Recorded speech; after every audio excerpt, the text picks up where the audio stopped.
Greetings, everyone, and welcome to the Occult Think Tank. My name is Greg.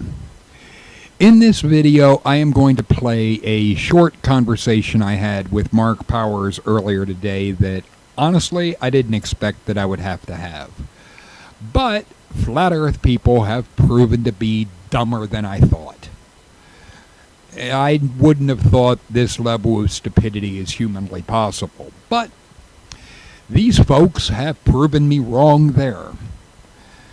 Here is the conversation that I had with Mark Powers on the subject of the Flat Earth. I have to ask you a question that I am actually ashamed to ask. Oh, okay.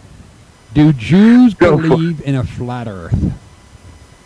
I'm sorry? Do Jews believe the Earth is flat? No, wait a minute. Now say it again. Do Jews believe the Bible, the Jewish Bible, says the Earth is flat? Do Jews believe the Bible says the Earth is flat? Yeah. I've never seen that.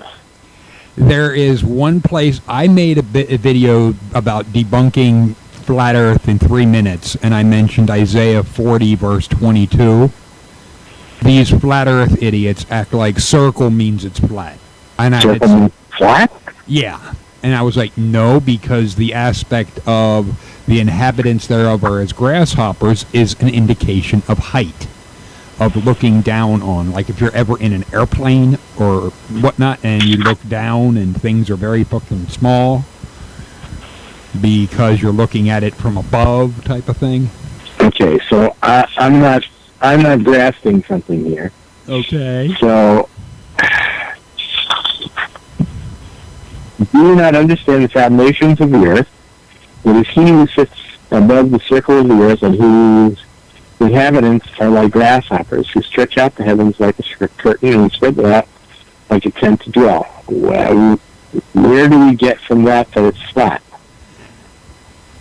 Well, these are the same people that try to say about Nephilim are fallen angels, which is not in there. Right. But they try to act like because it doesn't say a ball that it's flat. Are you kidding me? I am dead serious.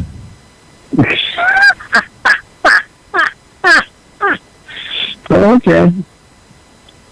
That Isaiah knew. Let me see if I can find the exact. This whole thing is anthropomorphic, number one, and allegorical, number two.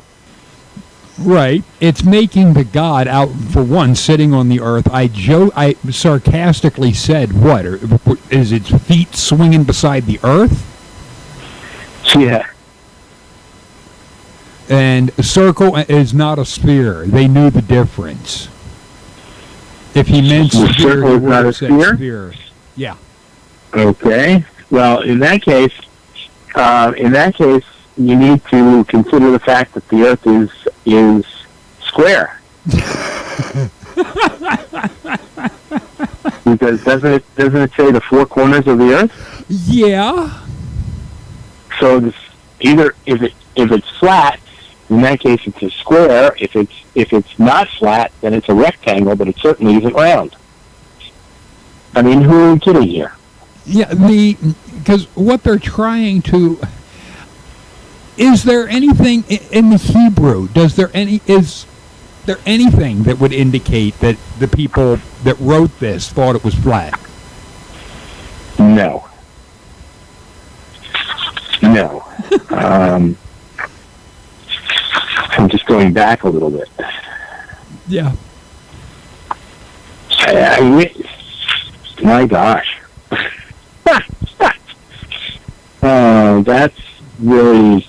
Let me read you a comment from someone that calls their channel is called Earth So Flat. Holy shit, you poor stupid man.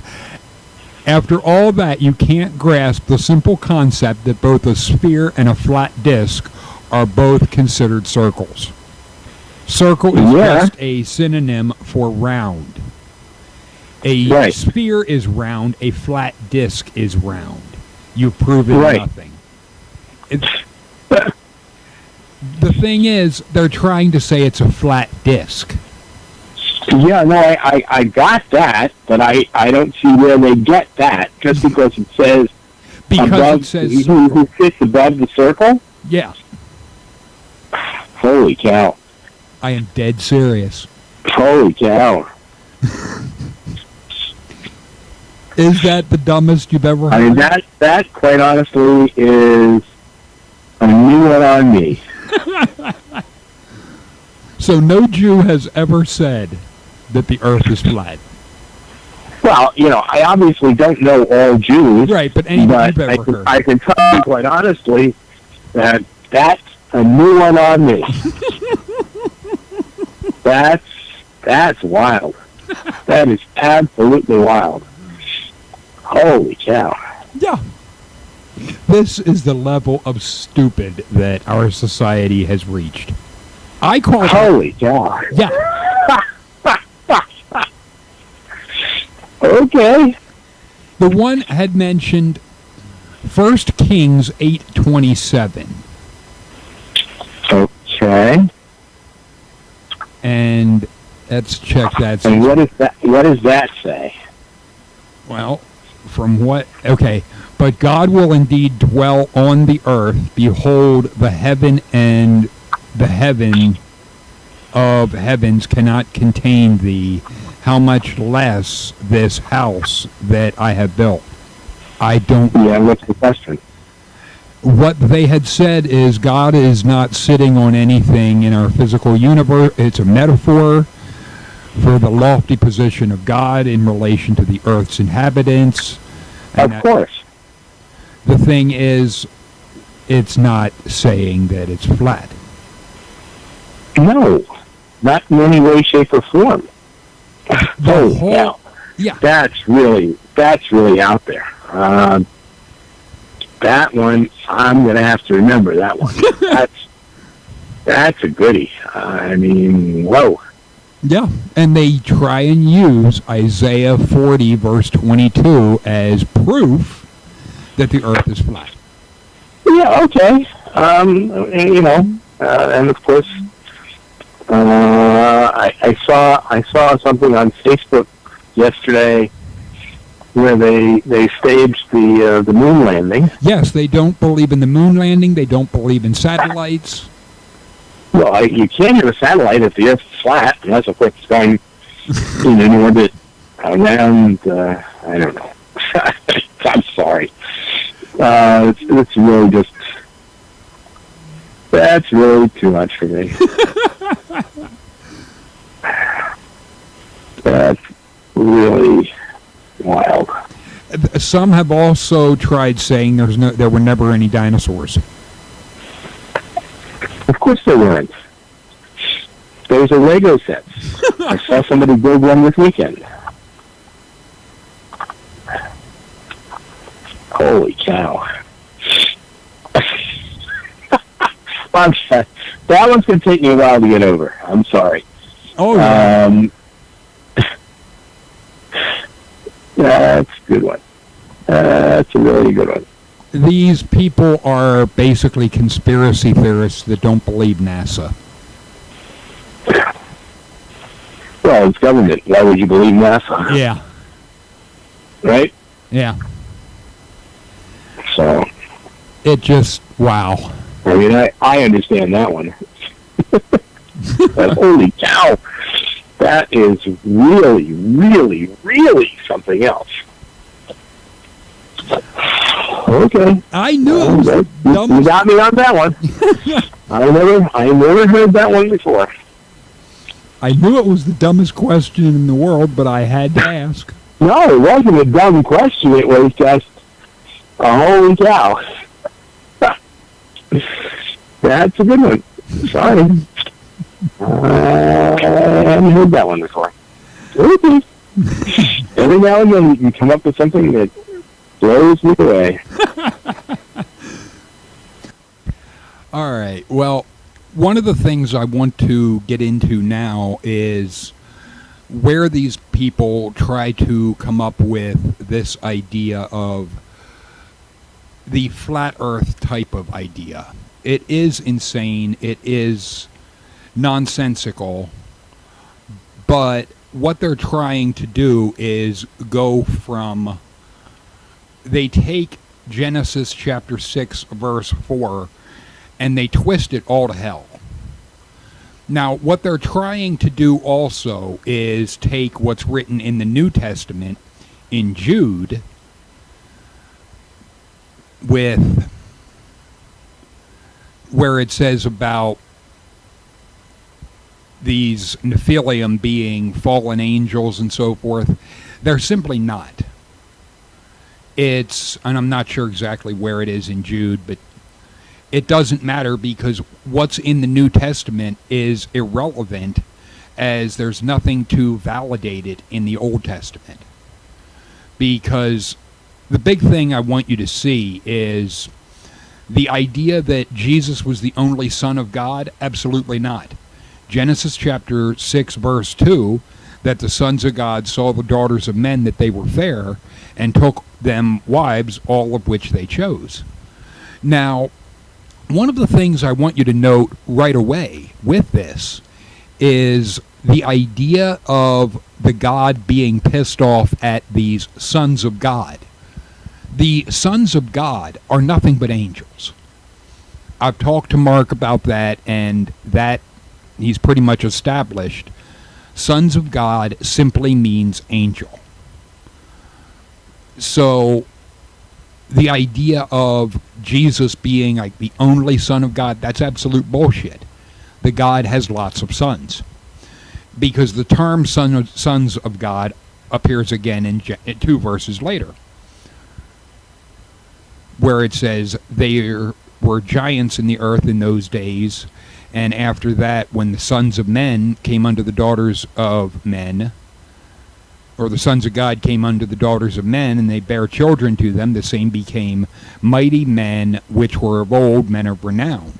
Now, one idiot tried saying that where it said the same became mighty men, men of old, men of renown, means that they were somehow, the God was pissed off at them. They're trying to insert in the text something that simply isn't there.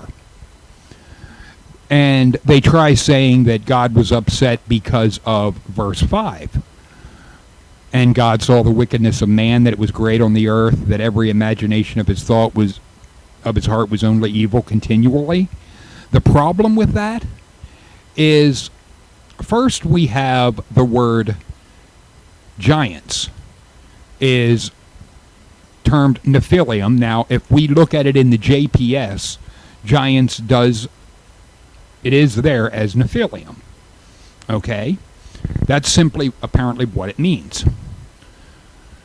The thing is, notice in the next verse, it's the wickedness of man.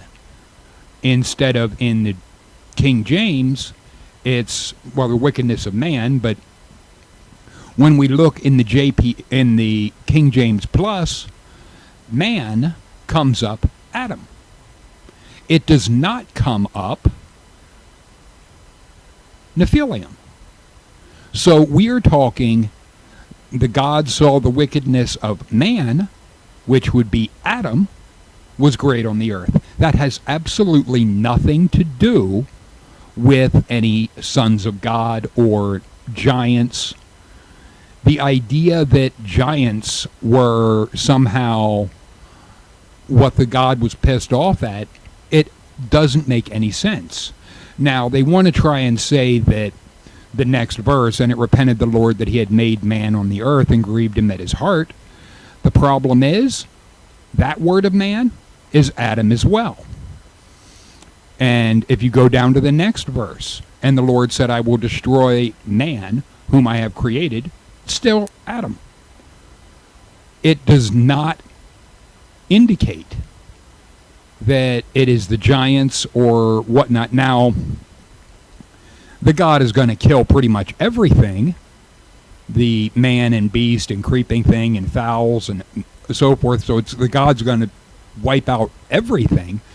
The thing is, the source of what had the God pissed off was man. Or what it comes up in the Hebrew, Adam. Those of Adam. It's not specifying that it is these giants or sons of God, because what that really gets into is the idea of what is dualism. The idea that you have a God versus Satan dynamic. This is Christianity, because in the Old Testament, Satan is simply not having the role that the Christians try and put him in, because Satan is simply an angel of the God. There is no God is good, Satan is evil. And I'll give a brief lesson on monotheism and mono itself. Christianity is not mono anything. Mono means one. Example, monopoly, controlled by one company. Monologue, a long speech by one person. Mono is one. That's just that. It's not dual. And it's most certainly not the stupid trio versus the other. That's not a monotheism, because you got four there. Mono is simply one. It is not a matter of having multiple vying for control and worship and anything of that nature. It simply doesn't work that way. When you have a singular being, you can't have this, you have to make a choice. It just doesn't work that way. Now, a question that I could pose to Mark, and it would be a decent question, along with the aspect of what is this God, since it's not a man or son of a man, but that question being, where Christians try and say about the purpose of life is that you have to make a choice between a God and a Satan. And the truth of the matter is, in the aspect of what is mentioned in Judaism, in the Old Testament, you don't have to make a choice, because there's only the singular around. The God is the only one. So, and if anybody is curious about where I get that, it's not hard to find. Deuteronomy chapter 32, verse 39, the God makes it abundantly clear. See now that even I am he, and there is no God with me. I kill, I make alive, I wound, I heal, neither is there any that can deliver out of my hand. There is no dual deities. There's no you have to choose between, because that would mean there is another God. Christianity makes Satan out to be another God, pretty much on equal power with the God. That's why it can't just wipe that one out, even though in the Old Testament there's simply nothing there that denotes Satan as being an adversary to the God. It is an opponent and an adversary in the general sense, but it's not, in a sense, it's not an adversary to the God. It would be an adversary to us. But that can be used to pretty much denote that someone is having to have the opposition in order to grow. The truth of the matter is, there is absolutely nothing to support this idea of a flat earth in the Old Testament. Largely, these are Christians that are trying to make these claims and so forth. It's ludicrous. But I'm also certain, after seeing the comments from the first video, that nothing is going to get these idiots to wake up and realize that what they're grasping onto is a Christian read of the Old Testament. They're not going by what is actually there because they don't want to see where what they're saying and what their ideas are is wrong.